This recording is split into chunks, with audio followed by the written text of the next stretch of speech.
When we talk about storms, we often think about chaos. We think about thunder, lightning, pouring rain. But sometimes in real life, our storms don't look dramatic. They're at times not even something that others are able to see. They can look like crying in the shower, which I've done before. It can look like smiling in public, even though you're crying on the inside and feeling like there's no hope. It could also be sitting in the car just to take a moment of silence and trying to figure what life. And it can also feel like praying, asking your higher power for strength that you don't seem to have. Storms don't last forever. There's always sun after the rain. Storms can feel permanent when you're going through it and you're inside them, but they're only temporary. So remind yourself of that. You have survived 100% of your worst days. Let that sink in. You will continue to survive. Your mess will be your message, and your test will be your testimony. Every moment that you thought you couldn't make it through, you did. Strength doesn't mean you don't cry. It means you cry and you get back up. You allow yourself to feel what you need to feel in order to process and get through this test, through this journey, through this struggle. Strength looks like getting up and still going to work, getting up and making your bed in the morning, still trying every day. Your storm is building you for something bigger. Storms often challenge our identities, our beliefs, our thought processes, and our patience. But stretching creates expansion. The storm isn't a punishment. It's preparation. It's preparation for peace, for love, for elevation, for all the good things that are coming your way. Our storms are preparing us for that elevation, for that blessing, for that peace, for that discernment. You're not going to grow in comfort. We grow in resistance. And when this storm passes, because it will, you won't even be able to recognize the version of you that survived it. Hello, welcome back to Healing Momma Podcast. I am Val, aka Healing Momma. Today's episode is entitled, You Can Make It Through the Storm. Today's quote is, once the storm is over, you won't remember how you made it through. You won't be the same person who walked in, and that's what the storm is all about. So let's sit with that for a second, because storms don't just pass through your life.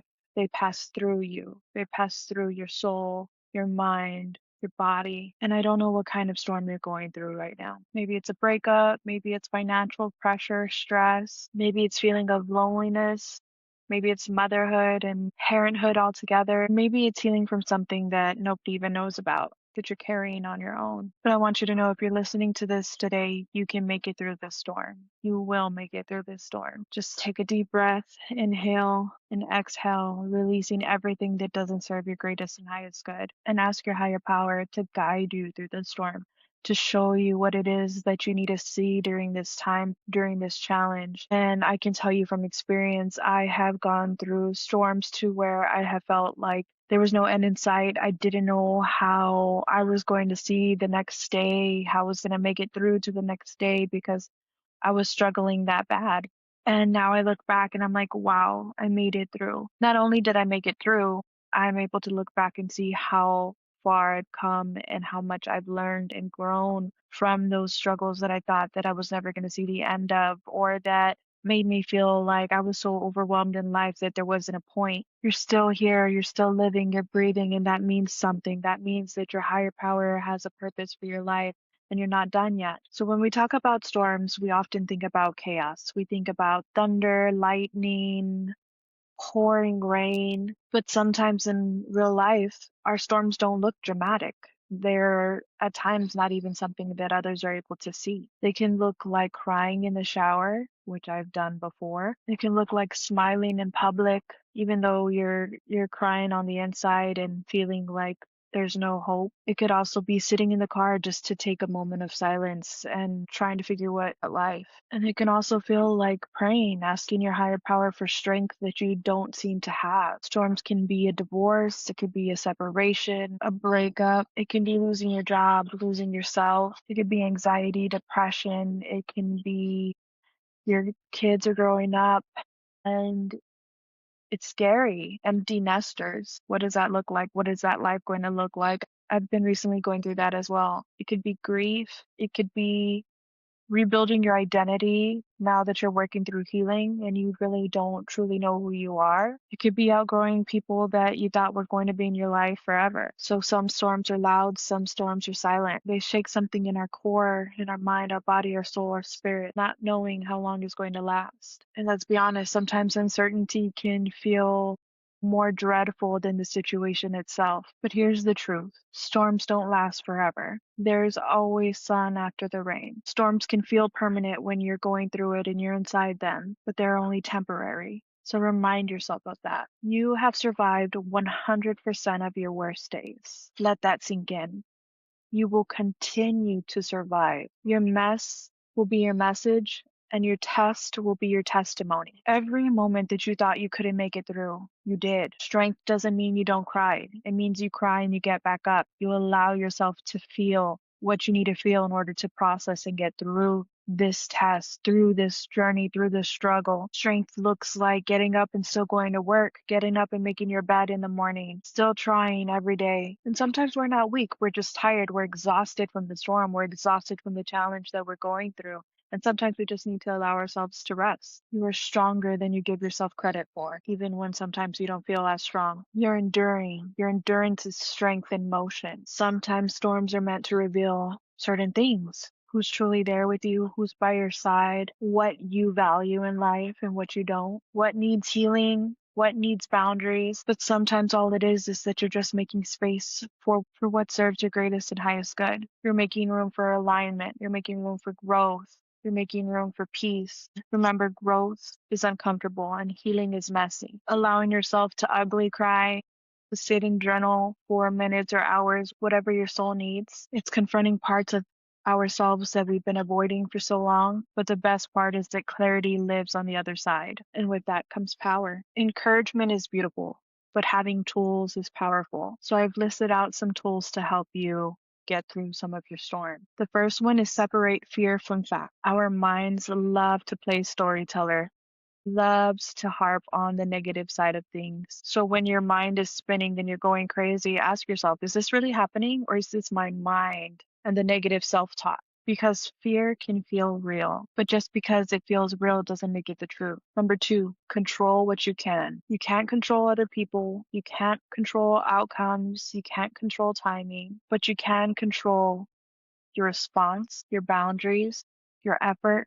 your healing, your growth, and that is so powerful. Number three, think in smaller timelines. Sometimes breaking off little pieces is easier to chew and understand and comprehend and get through. Instead of asking yourself, how am I going to make it this year? Ask, what do I need to do to make it through the day? Sometimes it's going from minute to minute, hour to hour. Number four, don't isolate yourself. Speaking from experience, I know that going through certain things makes you want to hide and isolate yourself. But isolation only makes the storms feel louder, feel more powerful. So lean on someone, call someone, pray with someone, meditate with someone. Let somebody know that you're going through it and you need them to hold your hand. Healing is always going to be heavier when you're doing it alone. Number five, and this is a big one, don't make permanent decisions in temporary pain. Let your emotions settle because pain speaks loudly, but it's often not wise. So pause before you react. Pause before you make a big decision when you're going through a storm. I promise you, your future self will thank you. And recently I've seen a lot of single parents on social media going through it and struggling and battling with the fact that they're doing it on their own, or maybe they don't get to see their kids as often as they would like. And my heart has really been pulled to that and called to that. And so in this instance, I do want to speak on it briefly. If you're a single parent and you're going through this alone and you feel like you're carrying everything, you're tired of being the strong one, I see you. I'm with you. You're raising children while healing yourself, and that's no easy task. You're providing while processing pain, trauma, grief. You're loving while you're learning. And if nobody's told you this recently, you're doing an amazing job. I am so proud of you. Keep going because those babies of yours can see it. They know that you're there for them. They know the love that you're pouring into them. They feel your energy. Our children don't need perfection. They need presence. They need your presence. They need to see that you love them unconditionally and that you'll be there for them. One day they'll be able to look back as adults and realize my mom, my dad was going through this storm and they were still there and they didn't quit. Your storm is building you for something bigger. Storms often challenge our identities, our beliefs, our thought processes, and our patience, but stretching creates expansion. The storm isn't a punishment, it's preparation. It's preparation for peace, for love, for elevation, for all the good things that are coming your way. And recently I was listening to another podcast and he was saying that he asked God, his higher power, to prepare him for what's about to come. So that way, when it does come and he receives his blessings, he doesn't lose it prematurely. And I was able to connect to that so much because I feel like God has blessed me with so many things. And in certain instances, I have lost them prematurely because I wasn't ready for the blessing at that time. Or storms are preparing us for that elevation, for that blessing, for that peace, for that discernment. You're not going to grow in comfort. We grow in resistance. And when this storm passes, because it will, you won't even be able to recognize the version of you that survived it. You'll be softer where you need softness and wiser in ways that you didn't even know you needed. And if you know somebody that's going through a storm in their life right now, and they just feel like they've hit a wall and they see no hope, no rainbow, no sunshine after the storm, share this episode with them. You can screenshot this episode, tag me in it at Healing Momma Podcast, and let me know what part resonated with you the most. I love feedback when people message me or they respond to videos and you tell me what part hit the most, or even if you disagree with something, share it with me. I love to hear your thought process. Please don't forget to like, share, subscribe, comment. I am on YouTube, Facebook, Spotify, Apple Podcasts, Amazon Music, iHeartMusic. You can follow me at Healing Momma Podcast, and I am also on TikTok at Healing Momma Pod. We're building a healing community here. So let's spread love, peace, and happiness. And just remember, the storm is not proof that you're failing. It's proof that you're growing, that you're learning, and that you're getting through life and becoming the best version of yourself possible. Rain will fall on everyone, but not everyone's going to grow from it. I send you so much love, peace, joy, positivity. And until next time, I hope you guys have a great weekend. Bye, guys.